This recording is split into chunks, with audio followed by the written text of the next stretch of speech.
Here in the US, a new school semester is started, which means also that the conversation is going to start again around generative AI in the classroom. Should it be used? Should it be banned? How should you monitor it? How should you govern it? How can we do this ethically? There's so many questions, and it's a never ending discussion, and one that I'm personally passionate about, but I'm not the only one. So, we're going to be having a discussion today on AI in the classroom and how we should be focusing on literacy and not AI detection. I'm excited for today's show. I hope you are too.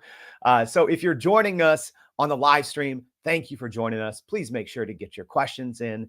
As always, if you're joining us on the podcast, thank you for that as well. Your support has made us a top 10 tech podcast on Spotify, so we super appreciate that. Always, I say this every day. Check your show notes. We hide so many more great resources in the show notes. So if you care about AI in education and how it's working and different takes on it, we have a whole section on our website of other podcasts where we've, talked to other experts on their take on AI in education. So if you enjoy this one, make sure to check out your show notes as well. All right, before we get to that, we're going to do, as we do every single day, start with what's going on in the AI news. So if you haven't already, make sure to go to youreverydayai.com. Sign up for the free daily newsletter. We'll be recapping not just this AI news, but also some depth and detail from our conversation today. So let's start with Sam Altman. Yeah, Sam Altman. So Sam Altman says that OpenAI doesn't need New York Times data in a new interview. So Sam Altman, the CEO of OpenAI, addressed the New York Times lawsuit against the company for alleged copyright infringement and expressed surprise at the legal action. So Altman spoke at the Davos at the World Economic Forum, and he stated that training on the New York Times data is not a priority for OpenAI and that they do not need to use the New York Times data to train their AI models. Altman also, in related, I guess unrelated, but related for sure, news changed his tone a little bit on artificial general intelligence. So in an interview, he did say that he no longer believes in a sudden and radical disruption by AGI, but stated that it will be a continuous improvement process and humans will adapt. He had previously kind of written about the potential harm and benefits of AGI, but now has a much more measured outlook. All right. Next piece of news that matters is Google DeepMind is again flexing its math skills. A new artificial intelligence system developed by Google DeepMind, which is Google's AI arm. It is called Alpha Geometry, and it can solve complex geometry problems at the level comparable to human gold medalists at the International Mathematical Olympiad. I honestly did not know there was a gold medal at the International Mathematical Olympiad, but there is. And alpha geometry combines a neural language model and a symbolic deduction engine to solve geometry problems. This new system performed well on challenging problems and can even discover new mathematical theories. Yeah, I had a whole show on that once, and it kind of blows your mind to think about how generative AI can create new math problems. It's fascinating. All right, our last piece of news is Samsung and Google Cloud made a multi-year agreement, made an announcement on their multi-year agreement for more AI smartphones. So Samsung has announced their partnership with Google Cloud to integrate generative AI technologies into their latest smartphone series, including the much talked about Samsung Galaxy S24, which is probably going to be the kind of the most popular and first smartphone to market with that AI edge or edge AI on the device. So this partnership aims to enhance the user experience by providing advanced AI features such as text and image editing, real-time translations, and intelligent search capabilities. Samsung is also exploring the use of Google's Gemini models for more complex tasks and on-device language processing, enhancing the efficiency and capabilities of their smartphones. Ooh, that was a mouthful, y'all. A lot going on, as always, in AI news. So if you want to know more about those, and we always have so much more, make sure to go to youreverydayai.com. Sign up for that free daily newsletter. And hey, while you're there, it's like a free generative AI university. We have more than 180 shows with expert guests taking deep dives into all kinds of topics like we're doing today with our guests. So I'm ready to talk AI in the classroom, right? It is, new semesters, just kicked off either this week or, just around the corner. And this is going to continue to be a topic. If I'm being honest, y'all, I thought we would have already figured this out at the college level, but it's not that easy, right? There's so many complexities and difficulties that educators are having to go through. So with that, I'm excited for today's guest. So please help me welcome as we bring her onto the show. There we go. We got her.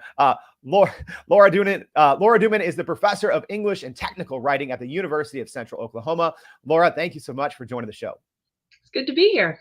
All right. Hey, can you just tell everyone a little bit about your role and a little bit about, kind of the courses that you teach there at the University of Central Oklahoma?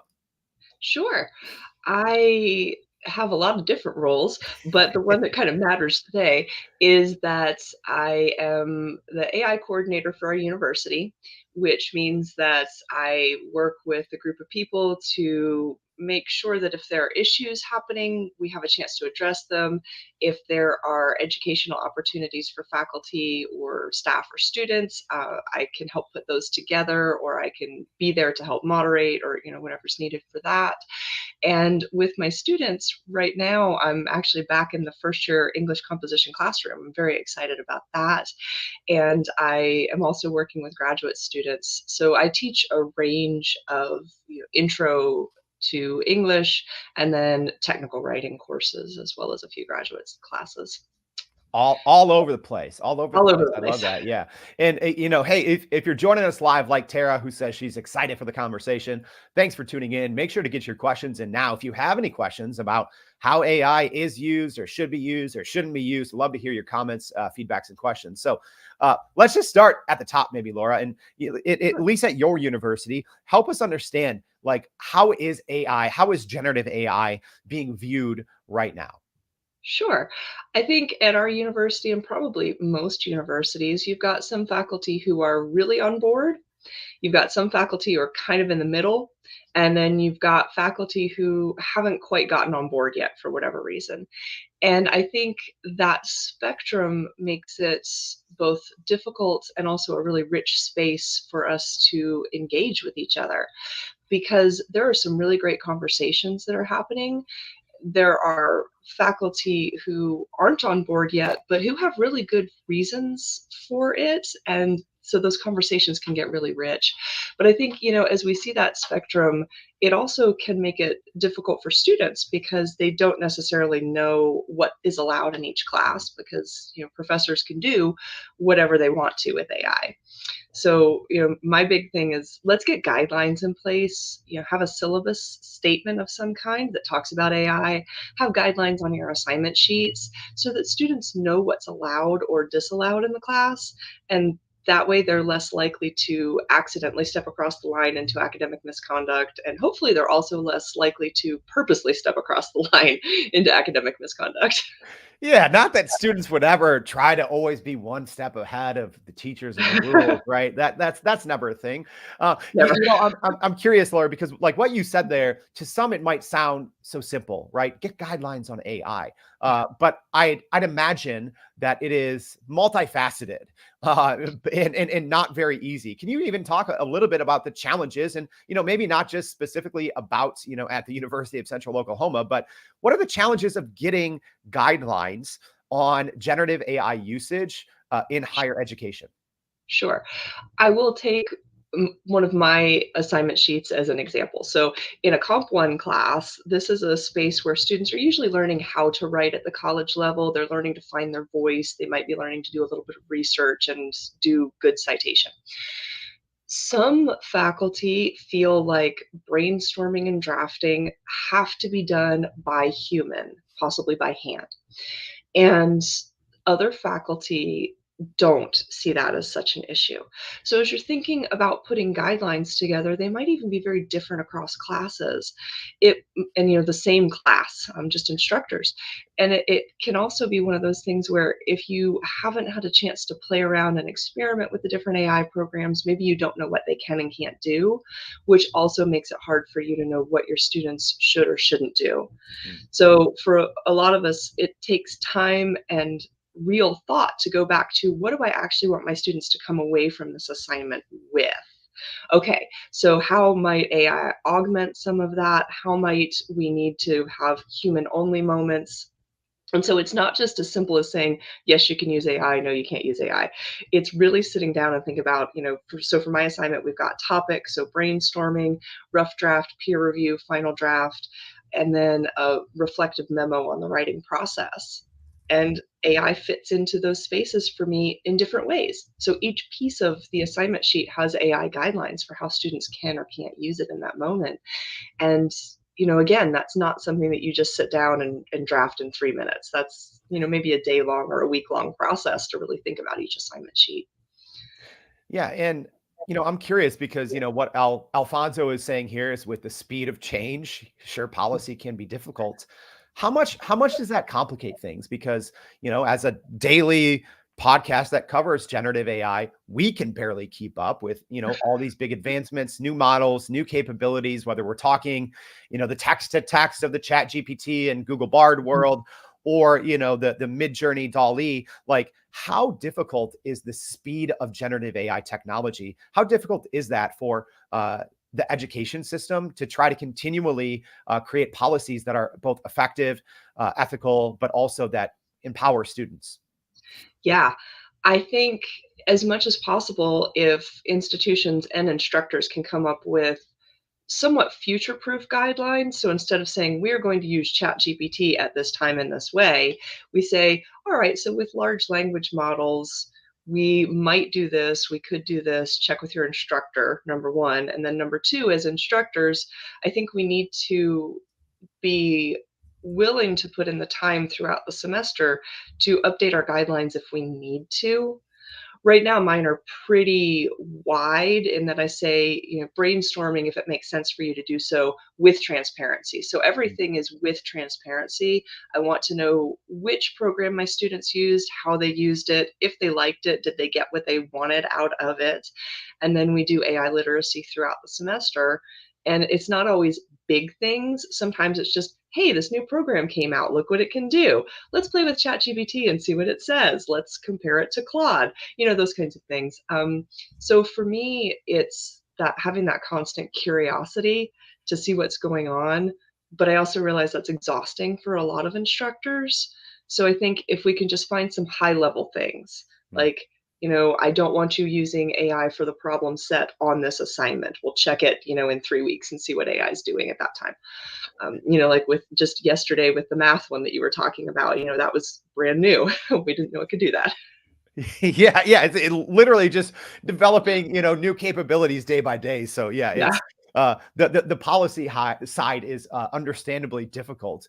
So yeah. I'm curious, so it sounds like your situation, which is kind of like professors, kind of being on their own a little bit, or having to come up with their own policies on a class by class or department by department basis, Mhm. which I'm sure is pretty standard across the country. But what, at least for your own classroom, I would love to hear more. Even what are your guidelines for the classes that you are creating? How are you telling students, to use it, to not use it? And how are you even focusing on literacy? Sure. So I'll go back to that one assignment sheet. And this is the basic guidelines for all of my assignment sheets. So brainstorming, I'm cool with AI if students need it. I realize that the brainstorming is part of the learning process, but sometimes, especially if we're thinking about accessibility, students get caught at that cursor that I don't know what to do. And then sometimes they freak out, they procrastinate. So if we can use AI so that they're not procrastinating, that to me is a good thing. But again, transparency. With drafting, they're allowed to use AI to help with their drafts. They can have up to 40% of their drafts be AI generated, and they need to highlight that text in red. And I do that. I know there are citation guidelines, that's great. But with the red text, we can see if there are large blocks of text that are AI written, and that becomes a learning space. Why are there large blocks of AI written text? Was it 11 o'clock at night? The paper's due at 11:59. You didn't know what to write. Did you like the AI better than what you wrote? Did you not know what it was talking about? You just set it in there. There are a lot of reasons. And then in peer review, they can put their own work into the AI to get feedback, but they may not put other people's work in. And that's something that I continue to talk to both students and faculty about is because of privacy issues, we don't want to stick anybody else's work in. With the final draft, 15% of that can be AI generated. Again, red text. With their reflective memos to me, because that is a personal reflection, I don't want them to use AI there. They're also talking about their AI use, what they did, what they didn't do. Same thing with the peer review. They actually will give me reflection on how good the AI information was compared to the human generated feedback. And then I've also added something that I call annotated PDFs. And that information, I have just a real brief discussion of that on my website as well, in the Creative Commons files area. But what I have students do is every source that they use, they have to turn it into a PDF. And then they have to highlight the quotes that they used and talk about why they used them, and then highlight any other spaces in those articles that maybe gave them an idea or made them think something interesting or led them to another topic. And yes, I know that AI can do that for them, but for the most part, like at this point, I have not had any obvious cheating through AI at Mm. all since it came online, um, which I know is a big thing. So my students seem to be willing to go on this journey with me. Yeah, yeah. I was curious. I love the approach, right? It's super specific, but also doesn't seem terribly hard to implement. I'm sure there's extra challenges on the back end, for you or anyone else that may be grading or checking that over. But what's the response been from the students so far for that kind of policy? So far, my students have been fine with it. We struggled a little bit last semester implementing the annotated PDFs because students hadn't done that before. And so there was a little bit of a learning curve for them. But once they got into it, especially my graduate students last semester, really appreciated the opportunity to sit down with the PDFs and mark them up. Mm, Because a lot of people say, well, let's just do an annotated bibliography, which is great, but most of us as researchers are not going to sit down and do an annotated bibliography as we're working through a topic. That's something we might publish, but not something we would often do on our own. And I think a lot of us do just go out and read the articles and mark them up and highlight things that we're interested in. So this also gets to a more authentic research process for a lot of students. And I think when students see that a process is authentic to what they actually need to do, as opposed to feeling like busy work, they're also more likely to go on that journey. mm. It's it's interesting because I feel that your approach here, Laura, it's forcing students to use AI in the correct Mhm. way, right? Yeah. Because I think if colleges and universities just say, "Oh, we don't really care, just tell us if you do," Mhm. obviously I would say vast majority, kind of like we had a comment from Woozy here saying he can't imagine, ever he said, I can't imagine being in college right now and not using AI for everything. Right. Yeah. But I guess that leads me to the next kind of elephant in the room. And Yeah. I'm going to try my hardest, Laura, to not go on an accidental hot take on this. But That's okay. Go for it. even Tara asking about it. So if you've seen issues with plagiarism checkers, because that's something that universities are using across the country, where you take the text and plug it in and it says this is this percent AI generated. Is that something you all are using? And if so, have you seen problems? And I'm going to try not to go on a hot take too here. Okay, so AI detectors, can we please, as instructors, stop using them? And I say that for a number of reasons. We watched OpenAI pull their AI detector last fall saying, hey, it doesn't actually work. We've seen all sorts of problems with AI detectors. And some people will say, well, it gets it right most of the time. There's a 1% error rate or a 6% error rate. That's not bad. But, but, what happens to the students that we're falsely accusing? And I have watched this over and over in the groups that I'm in. I've had students come and talk to me about it. And what happens is we lose our students' trust and they stop being willing to go on that learning journey with us if they have to spend time defending themselves. They also, you know, even Jason, our mutual friend, was talking about his own experience being accused of using AI to write something that he didn't, and how emotionally impactful that is, and not in a good way. So if we want to create a space for our students to learn, to grow, to have a chance to make mistakes and recover from them, I don't think AI detectors are the space. It's a policing space that as instructors we shouldn't be in. So instead, I take the time, with those guidelines that I have, talking to my students constantly about, hey, look what the AI is doing this week. Check out Claude. See what Bard's doing, And we play with these technologies and we talk about them and we learn, hey, ChatGPT gave me this answer, but it really wasn't that great. And I had to spend an hour fixing it. And we also, through the transparency, that gives us the ethical space. So to say, yes, I used it. Um, and then we've got things like Grammarly AI, where students are using it. And a lot of times we're going to see students who are non-native English speakers using something like Grammarly to quote unquote fix their language, or students who are developmental writers trying to sound more academic, and they're going to get caught up in the AI detector. We've got students who are neurodiverse. We're seeing those students get caught up more in the AI detector.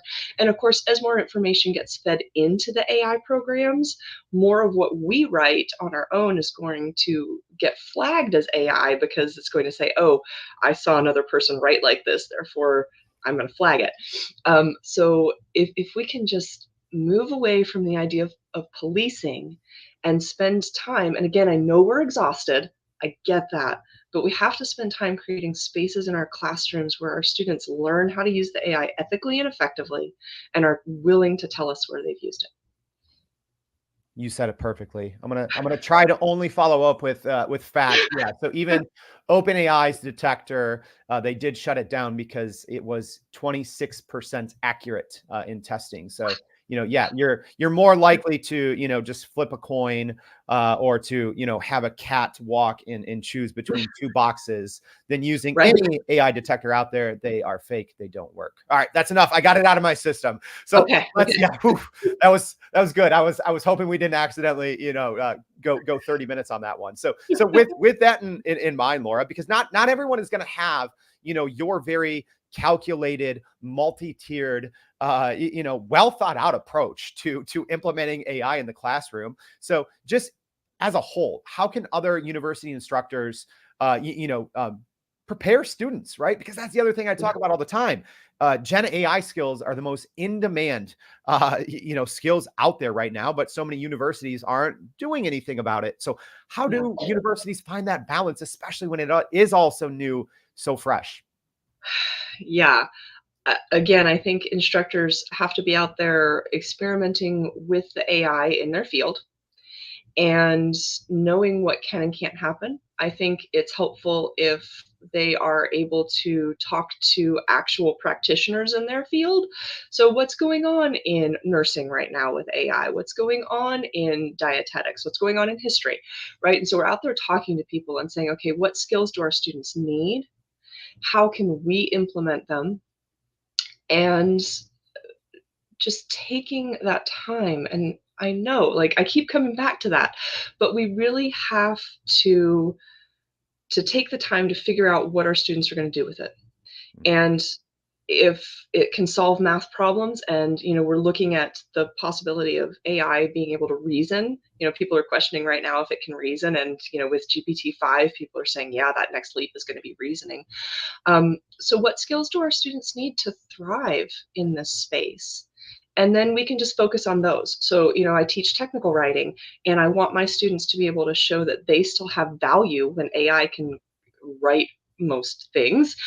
Maybe not well, but it can write them. And, if we can go out to Grammarly and have it edit, what's the point of an editor?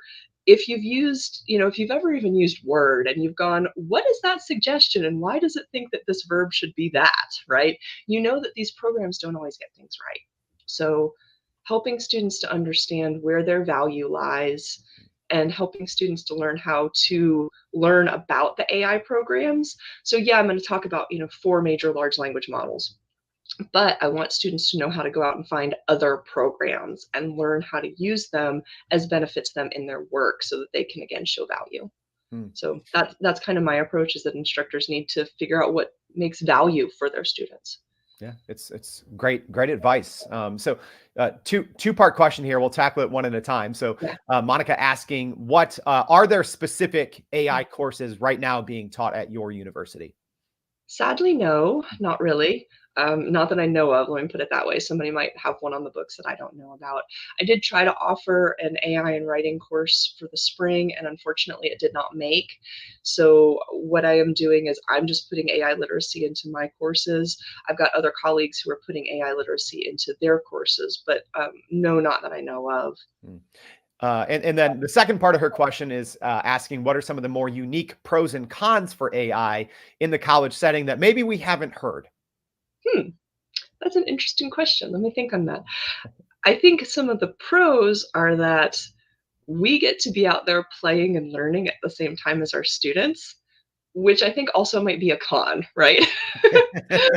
Because we have to get really comfortable with that gray space of not knowing everything. And I think as instructors, we're used to walking into the classroom and being like, boom, I know this material and now I'm going to transfer it to you. Mhm. But with the I think it's one of those challenges where you walk into the classroom maybe and you say, "Okay, hey, what have you all used it for this week? What's Snapchat up to this week? Anybody using it for LinkedIn?" That kind of thing. And so the pro is that we get to be on that journey with our students. The con is that we don't know necessarily that much more than they do about this topic. So I think that's going to be the one I'm going to sit with. No, that's good.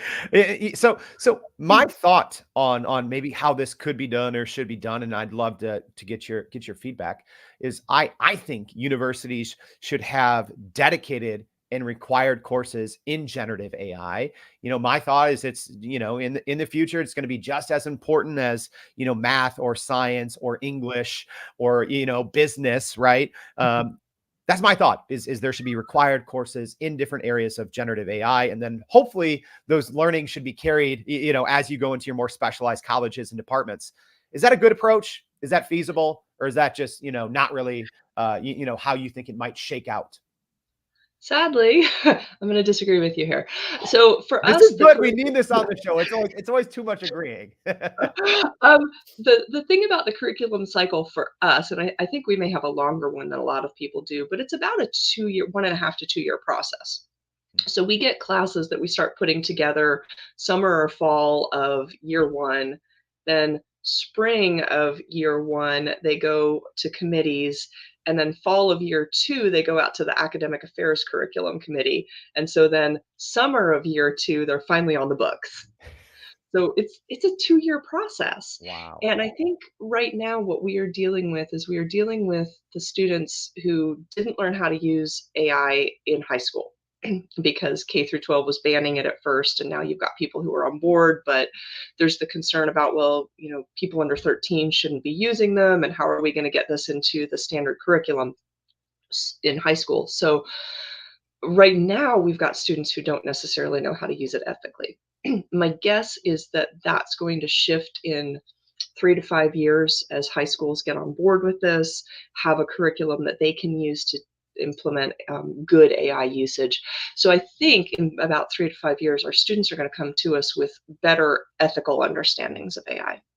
Yeah. And I think what that means is that any courses that we get on the books, A, they would be slow, and B, because the technology is changing, every day, every week, it's really hard to have a curriculum that's going to move forward that way. Mm. And, in a lot of universities, you can't just have a special topics course that's open to anything. You have to have like a somewhat normative curriculum that's going to go from each time you teach it to each time you teach it. So I think that's a huge challenge as well. And I think that's also unfortunate because it means that instructors are left to try and figure out what fits into their field, and students may not get some of that in-depth ethical training that they need. So I don't know what the answer is aside from maybe trying to get into early first year courses and have some sort of dedicated learning model that can change every semester, but we Mm. go into those courses and maybe we have a day on AI where we talk to students. No, yeah. But I don't know what the other solutions might be at this point. Yeah, that makes sense. But it also brings me to a point here that Alfonso was making, saying slow adoptions. People are always talking about this is the way we've always done it mode. Yes. Does higher education, even the way that it operates, the way it works, the way it approves courses, does it need to change because things are just moving faster than they have been before? There's a lot of conversation around that, and I think, I think it would be great if we had a faster way to get things going, and to an extent, we do have some things we can do, so micro-credentials we can get out there really quickly for students, Mm, uh, and faculty and staff, so, maybe 6 weeks to 3 months to get something together, which is pretty quick for academic purposes. Um, I think things like that, workshops where people can attend, but they don't have to. If we can give students some kind of credit, maybe a badge of some kind is, I love badges. I'll go to all sorts of workshops for badges, and we've seen, that kind of thing works. So I think things like that, we have to get a little bit creative doing things outside of the box and not doing things the way that we've always done them because things are shifting so fast now. mm.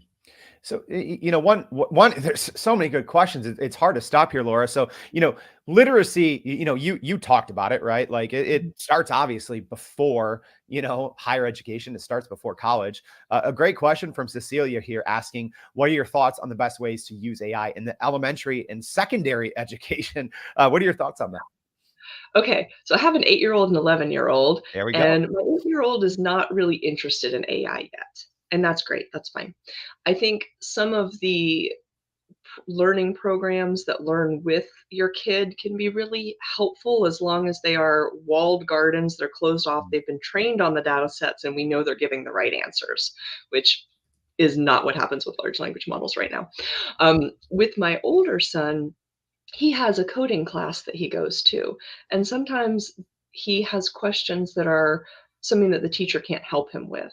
mm, So I've actually taught him how to get into Bing because he can use Bing for free and he can use it at his coding class on the computer. So he can pull up Bing and he can ask it his coding questions as he's going through. And I think that's a really good use of it because the program that they're using had an AI assistant built in, but you only had so many tokens mm. and he ran out of tokens. So I think things like that can be really helpful. I'm wary of things like your AI best friend that Mm. we've seen in some of the social medias because we've seen that those don't always have really good guardrails and they might be talking to children about things that are grown up topics and that children certainly don't need to be discussing in the way that these AI programs are discussing. For So sure. I think the biggest thing is that if tech companies want to help educators, they need to work with educators. And then again, they do need to be those walled gardens, closed systems, trained on the data specific for that topic or specific for that grade level, so that we know that whatever information is coming back is valid. Mm. So, Laura, we talked about so much here. We've talked about, ethical and responsible use of AI, literacy, content detectors. You walked us through your own process, which I think is Mhm. fantastic. But maybe, as we wrap up here, because I'm sure there's a lot of educators who are going to be listening. What's your one takeaway? What's your one takeaway that you want people to say, hey, going forward, this is the one piece of advice that I give you in order to bring more AI literacy into the classroom? Oh man, only one. Okay.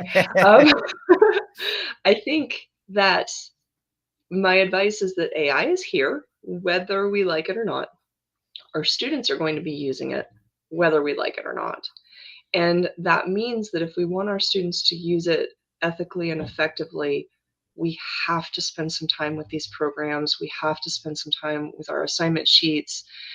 And, even if that means taking time over winter break, over summer break to just really sit down with it and think about it, we have to figure out where it works for us. Mm. And I think my biggest takeaway from that is that every instructor and every course is going to have slightly different needs and values from the AI. And it's great for us to be having conversations with each other, but we also have to dig deep and figure out what works for us and go forward from there.